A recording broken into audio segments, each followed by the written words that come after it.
Welcome back to Burn the Ship, the podcast where we connect entrepreneurs to professionals to help you go all in on your business. I'm your host, Ezra Brown. Without further ado, I'm going to let my guest introduce himself.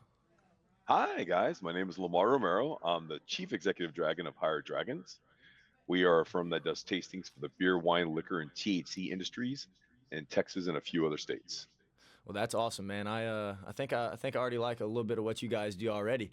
But kind of give us that story, Lamar. Tell us a little bit about Higher Dragons. Tell us what Absolutely. your mission is. My wife and I co-founded the company 12 years ago to provide quality brand ambassadoring to the many clients that we serve. Our whole niche was we weren't going to hire models. We were going to hire real people, give them the education, the tools, and the culture to succeed. If folks want to go out and do a great job and actually represent the brand by telling a story and getting to know that brand and convincing consumers to put those products not only in their hands, but their minds and their hearts, then they've chosen the right company to work with. And our clients have also chosen the right company to work with.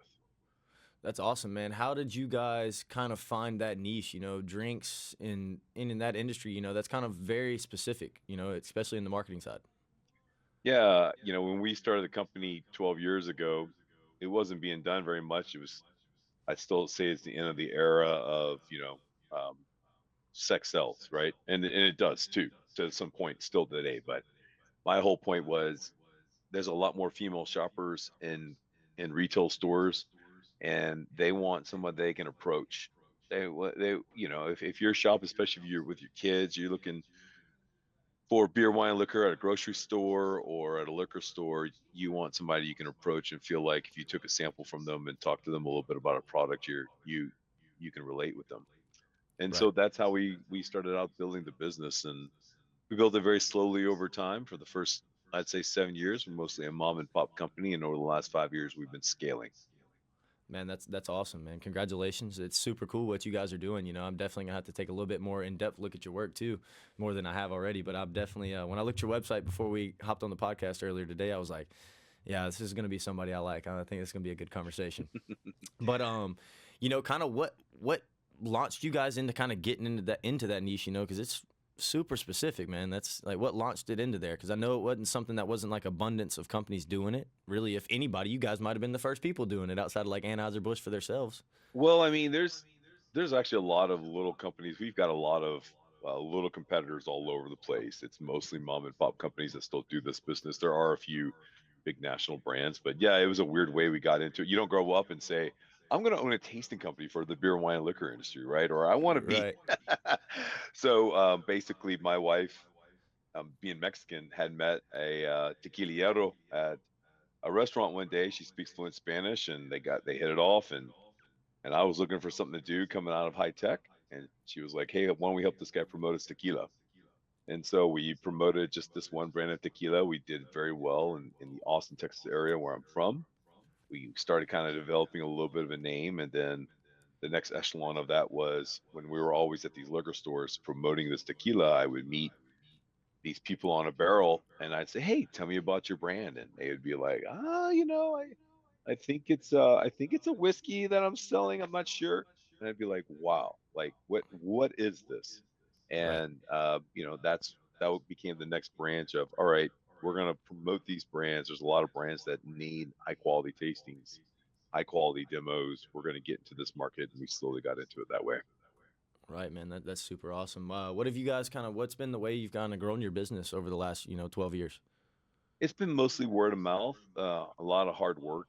At the beginning, my wife worked for a major chain here in Texas called Specs Liquor Stores, and she was a floor walker or a liquor sales rep. So when you went in there and you had some questions about scotch or tequila or vodka or gin or whatever whiskey, you would talk to her. And then I did every tasting myself. I was driving for Uber and Lyft, making ends meet the best I could, doing every tasting myself, until we, had one client, then another, then another. And, fast forward 12 years, the overnight success, we've got, over 45 clients. We're in 6 states with 5,000 brand ambassadors on our platform. So, it's just one of those things. Yeah, that is incredible, man. That's so it's kind of really just been that word of mouth, and then kind of off the muscle, really just working it out. Yeah, it was that word of mouth, and then creating, a really good system for culturizing and educating basically gig workers to go out and do a great job. And that Right. was kind of our claim to fame. And we more and more small and medium businesses, you know, for a small and medium business owner of a brand, a beer or a spirit, this is expensive marketing, and you need to be successful. If you're Jack Daniels or you're Bacardi, you just have a budget, and you're throwing that budget somewhere, and so it was really the small and medium brands that kind of got us to where we are today. And we do large brands too now, but small and medium brands are still kind of the bread and butter of what we do. Right. Okay. That's super, super awesome. And you guys should reach out to Noka Hard Tea. Noka Hard Tea, that is not on my radar. Thank you. You should reach out to them. It's like a seltzer, one of those non-bubbly seltzers type deals, new one. I see them all over social, like their stuff on social media from their stuff, but it's their guys hustling off the muscle, and I think they could probably use something like you guys. Hustling off the muscle. You like that phrase? Absolutely, that's what I do every day. Awesome, man. I But like it.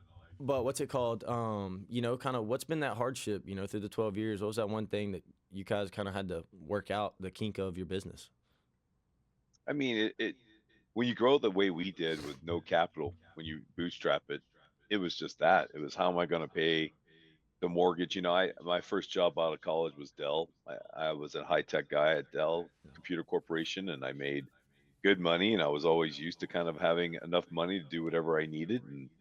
Right. And when I started this thing, that wasn't the case. I mean, I still Right. make half of what I used to make at Dell, and probably a quarter of what I could have made if I would have stayed in the technology business. But now, the thing about it is we're building a real business that has real equity. All my employees have some kind of ownership in the company, and the end goal is to have this company acquired by a firm that's much bigger than ours, or somebody who needs our specialized service, so that we can go and build something different. Right. Right. Right. So you're trying to be a serial entrepreneur here.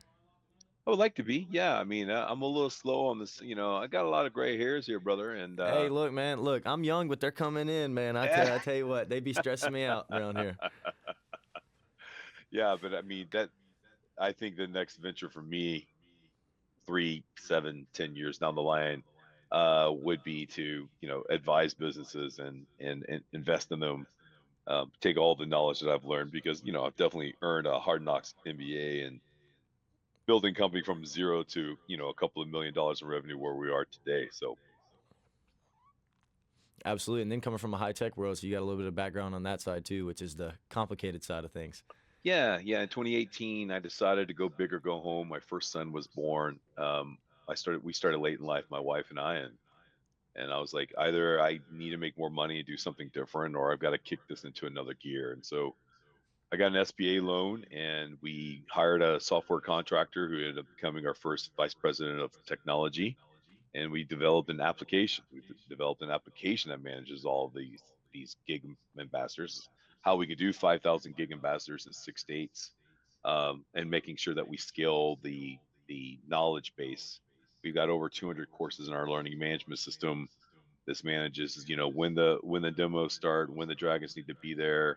That's what we affectionately call our brand ambassadors. Every little aspect, the clients can log in, see all the reports. And this is an application that we've been building over the 5 years, since 2018, I guess almost six now. And Yeah, that's awesome. that IP, that intellectual property, is what's going to be the value of this business as we Yeah. continue to scale it. So is it kind of like a CRM that you kind of have for your dragons, or what? Yeah, you could call it that for sure.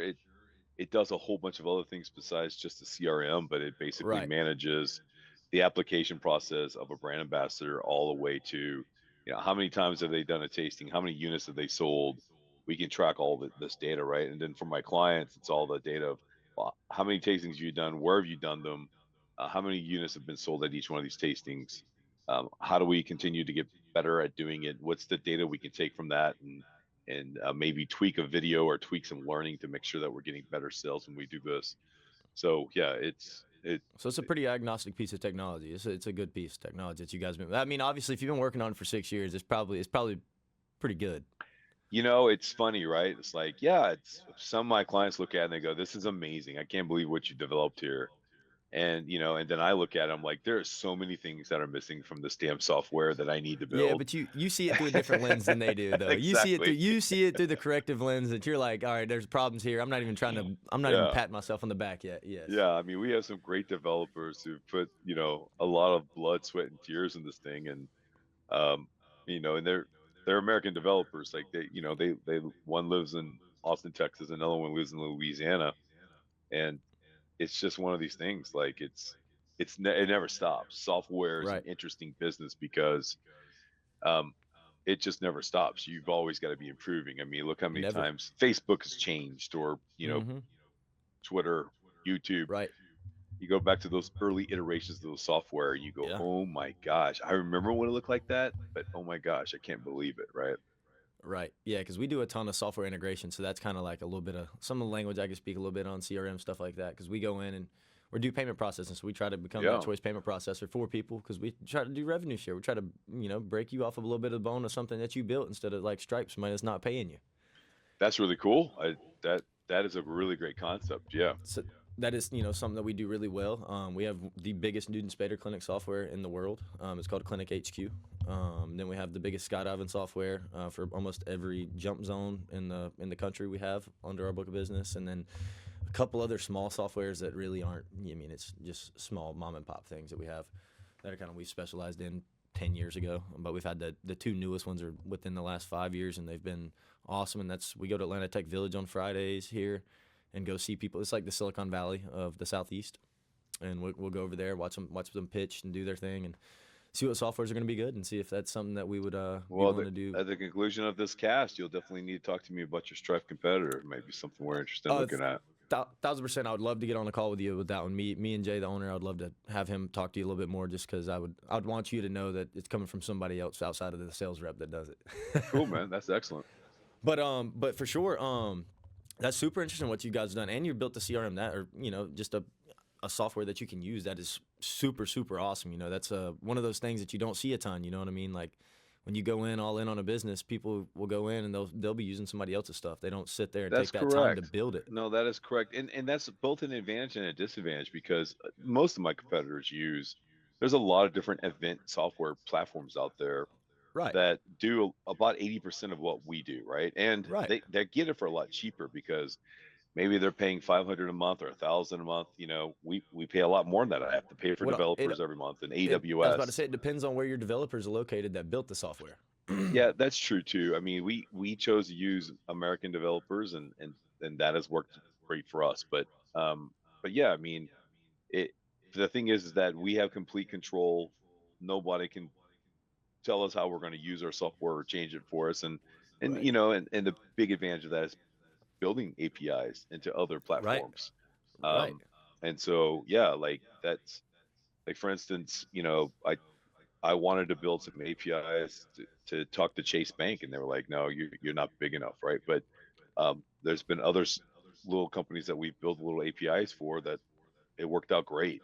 So Right. that's the whole thing is that we can continue to build these APIs and talk to different systems and be even more efficient as we continue to grow. Super awesome. Lamar, what's your favorite part of your day today?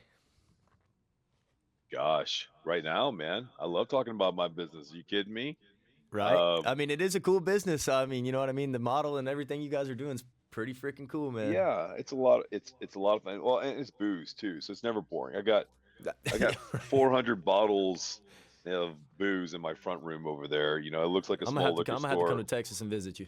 My friends or people come through the front door. They're always like, "What the hell?" I'm like, "Yeah, just you want something, go ahead, man. They're all open. I don't hoard bottles or do collecting or anything like that." Um, but yeah, I mean that's the best part of it. And then whenever I go to parties, I'm always the guy who's got this big bag of, "Hey, got these 15 different bottles of gin and whiskey if anybody wants to try it." Because then I So you're can getting tell the bombarded. story. I can tell the story of my clients, right? And that Yes. just helps them even more. Um, so that's the beautiful thing about the business. But yeah, I mean, getting an opportunity like this to just kind of talk and relive the story. We don't slow down enough for that kind of thing. We were we grew so fast last year. We were the number 15 business on the Aggie 100. a Texas A&M Aggie grad, Texas A&M College Oh Station. gosh, roll tide, brother, roll So tide. that's awesome, man. I'm all good with all the other schools. I'm one of those rare Aggies. That's where I Um, played. I played baseball, so that was where I was at for 5 years. it's a great school, man, with a great sports uh, history. Yes, But yeah, yes. we were number 15, which means we're the 15th fastest Aggie-owned business in America. You know, Oh, that's and awesome. and so and that was based on a CAGR, on a compounded annual growth rate. Um, so it's been one hell of an adventure, and there's a whole bunch of things that go wrong every month, and there's a whole bunch of things that go right, and it's just constant tweaking and improving. Man, that's yeah, that's awesome though. But it's, I mean, you wouldn't change it for the world, would you?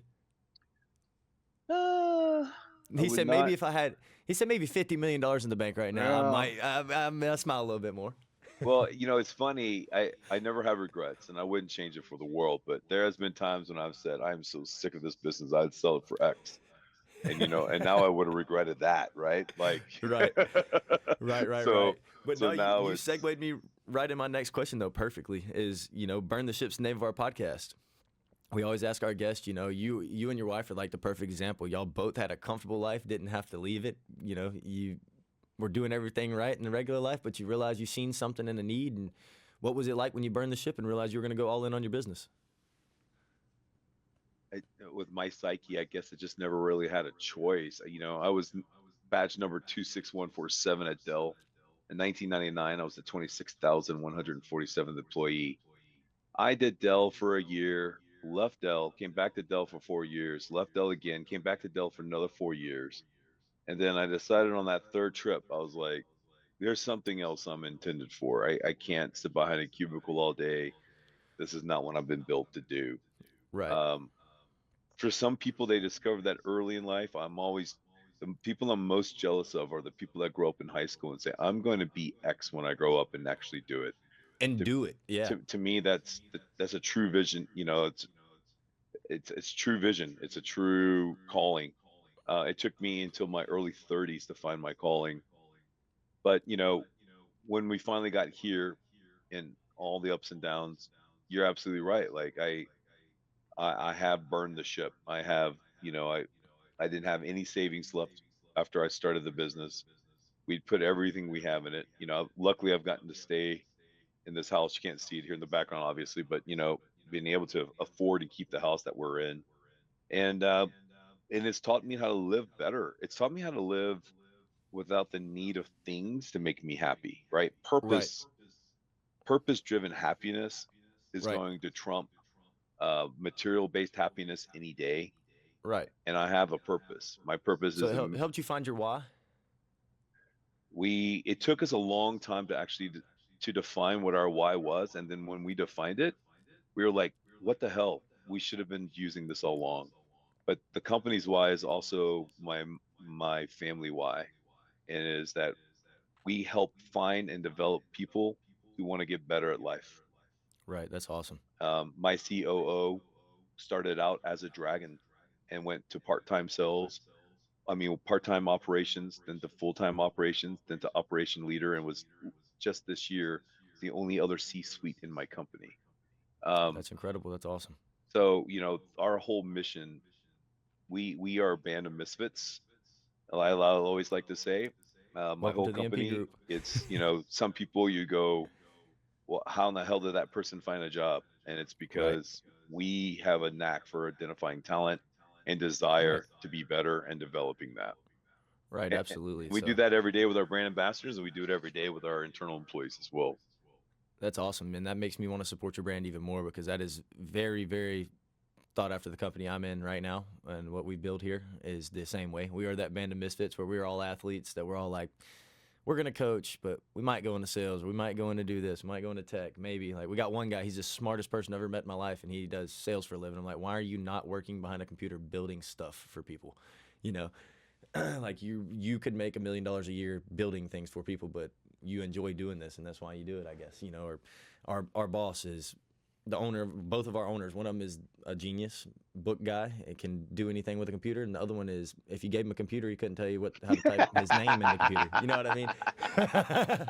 But that's how it is. And then we got our salespeople, and then our customer service team in house. You know that they're just as much misfits as all of us, and we all grew up in that same area of each other. We all went to high school within probably 15, 20 miles of each other, just in 15, 20 years different times. That's If not awesome. 30. That is awesome, But man. You what guys all what found your calling together. That's yeah. that's the beautiful thing, man. A band of brothers. 1,000%. Yeah, that's yeah. We were playing putt putt in the office earlier. You know, we got a little putt putt course we run. Our one of the people's up like 20 games on the next closest person to us, and we're like, Jesus, we're not letting them play no more. You know. But that's one of those things, though. I can appreciate what you guys built with that brand, though, and you can feel the authenticity just talking to you. You know what I mean? Like you can tell that you care about the people that are in your business, and that you've actually enjoyed growing your business. You know, like you've smiled the entire time we've been on the interview, like happy. You know what I mean? Like I was 12 minutes late, and you were still happy to talk about your business. Oh, that's okay, man. Yeah, listen, it's a thing. It's these kinds of opportunities are rare. I like the podcast culture. I appreciate guys like you who can do it in such a professional setup. Um, Thank you for giving me the opportunity, man. Like it's Absolutely, man. It's been a pleasure. And I want to make sure we stay connected. But tell the people where to find you guys. sure. So we've got basically two websites that we manage. If you are a beer, wine, liquor, or THC brand and you want us to pour your drink and tell your story, go to higherdragons.com. If you always want to be yourself, unless you can be a dragon, then go to beadragon.com and come be a dragon with us and come do some gig work on the side. You can work as little or as much as you want, making about $30 an hour and getting to take home free liquor. So come join us. That's awesome, man. Lamar, I appreciate you, and tell them burn the ship. Burn the ship. Yes, sir.